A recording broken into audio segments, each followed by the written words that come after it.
Hi again. I want to talk to you today about the flood in the time of Noah.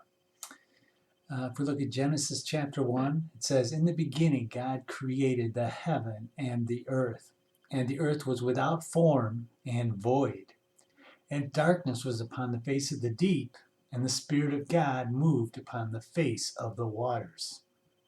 I'm going to stop right there for a minute and notice that it says, "In the beginning, God created the heaven and the earth." And then in verse 2 it says, "And the earth was without form and void." So the earth was already there in verse 2, but it was without form and void. And then it says, "And darkness was upon the face of the deep." So all that was there basically was the deep. And the deep is water, it's all water. "And the Spirit of God moved upon the face of the waters." So it's water. The deep is just water. In verse 6, God said, "Let there be a firmament in the midst of the waters, and let it divide the waters from the waters." And this word firmament actually means a solid, firm barrier. And this, so that God said basically, let there be a firmament, a barrier in the midst of the waters to divide water from water. And of course, you need a solid barrier in order to divide water from water. So God, it says in verse 7, "And God made the firmament and divided the waters which were under the firmament from the waters which were above the firmament. And it was so." So there was water above the firmament, this barrier that God made, and there was water below it. And so there was a barrier separating water from water. And then verse 8, "And God called the firmament heaven, and the evening and the morning were the second day." So God called the firmament heaven. That's what he called the firmament. The firmament is heaven. The firmament is a barrier. It's a physical barrier, and that's what God called heaven. And in verse 9, "And God said, Let the waters under the heaven be gathered together into one place, and let the dry land appear. And it was so." So God said, "Let the waters under the firmament," because remember the firmament he called heaven. So the waters under the firmament were gathered together into one place, and the dry land appeared. And then verse 10, "And God called the dry land earth, and the gathering together of the waters called he seas. And God saw that it was good."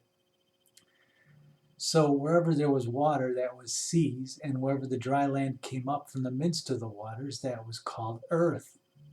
God called the dry land earth, it says in verse 10. And the gathering together of the waters he called seas.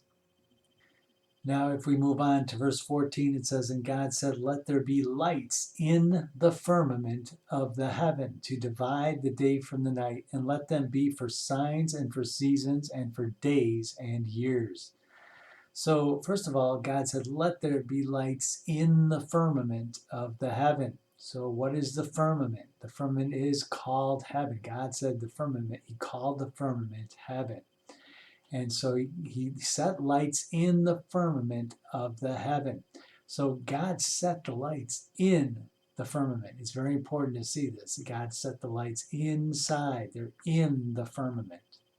"Let them be for signs and for seasons and for days and for years, and let them be for lights in the firmament of the heaven to give light upon the earth." And it was so. So the reason these lights are there is to give light upon the earth, and for signs and seasons and days and years. Those are the reasons given for these lights in the firmament. Then in verse 16 it says, "And God made two great lights, the greater light to rule the day, and the lesser light to rule the night. And he made the stars also. And God set them in the firmament of the heaven to give light upon the earth, and to rule over the day and over the night, and to divide the light from the darkness. And God saw that it was good." So God set the lights inside the firmament of heaven. And he set them there to give light upon the earth, according to verse 17. And those were there also for signs and seasons and for days and years. We know that days are measured by the sun. The sun rises, the sun sets. When the sun rises the next day, that's another day. So days are measured by the sun. And then for years, we know that years are measured by the moon, because the moon, once a month, we know that there's a new moon and there's a full moon. And the Jewish New Year was marked, Rosh Hashanah was marked by the new moon. So the moon actually marked the years. When the new moon came on the seventh month, that was the beginning of the new year. And that was marked by the new moon. So the moon marked the years. So signs and seasons are marked by the stars. So that's another thing we know is true, because the signs in the heavens tell us many things. The star in Bethlehem led the wise men to the Savior, Jesus Christ. And they knew that by reading the stars. So the stars are there for signs. And all these things tell us a very important factor. The things that are there, the sun, the moon, and the stars, are there for the earth. They're there for the sake of the earth. The sun is and the moon and the stars are there to give light upon the earth, and they're there for signs and seasons, for days and years. Now, if we look at Genesis chapter 7, we can see in verse 11, in the 600th year of Noah's life, in the second month, and the seventh day of the month, the same day were all the fountains of the great deep broken up, and the windows of heaven were opened. So the great deep, which is talked about in Genesis chapter 1, which was all the water that had to be separated by the firmament, it says that the fountains of that great deep were broken up, and the windows of heaven were open. The windows of heaven would be the firmament. So we know there was water above the firmament and there's water below the firmament. They were separated by the firmament. Genesis told us that. Well, here in Genesis chapter 7, we see that the windows of heaven, of that firmament, were opened up. And it also says that the fountains of the great deep were broken up, because there's water down below below the firmament, as well as water above the firmament. And so the water rose and came down from above and caused the flood. And that's why the flood, within a matter of 40 days and 40 nights, the earth was flooded. Then if we look at Genesis chapter 8, it says, and God remembered Noah and every living thing and all the cattle that was with him in the ark. And God made a wind to pass over the earth, and the waters assuaged.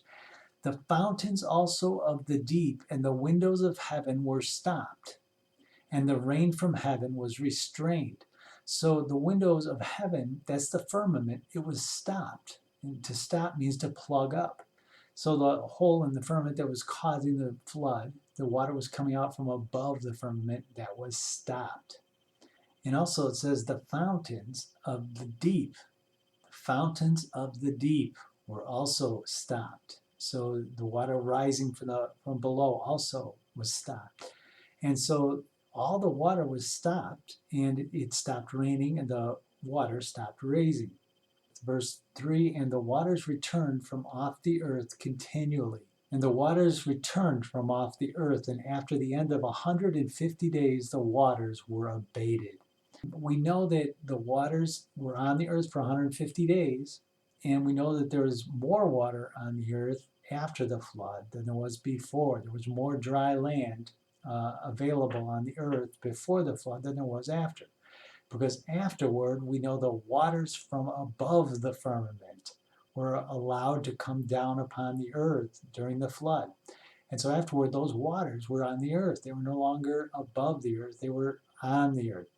So there's no longer the same amount of water above the earth as there was. And we don't know how much water there would even be now above the earth. We don't know if there's any. So then if we look at Revelation chapter 6, in the time of the rapture, it says, and I beheld, in verse 12, and I beheld when he opened the sixth seal, and lo, there was a great earthquake. We know that's the dead rising.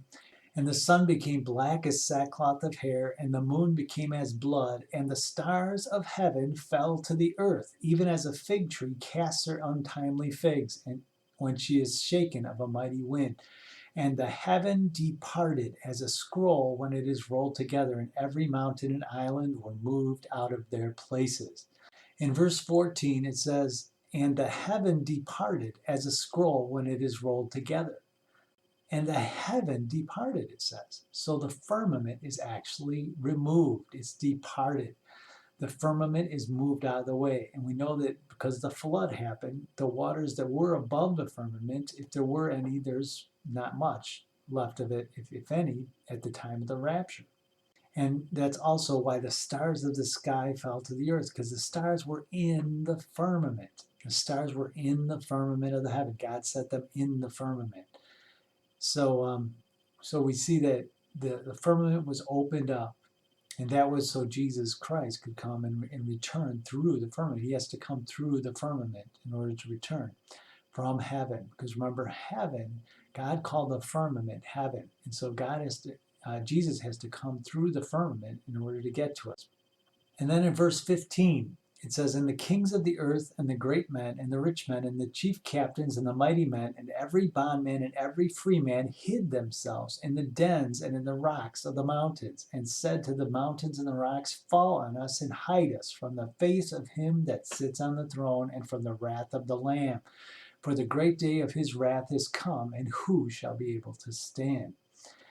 So notice here that they hid themselves in dens and rocks in the mountains, saying, hide us from the face of him who sits on the throne and from the Lamb.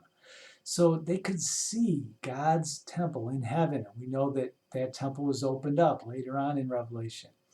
And so they can actually see that God the Father and Jesus Christ are real at that point. At the point of the rapture, that firmament is taken out of the way, and in the temple in heaven, which is above the firmament, can be seen from the earth. And that's what happens at the rapture. And the floodwaters that were there at the time of Noah are no longer there when the rapture happens, because the firmament, it says, it is moved aside like a scroll rolling up.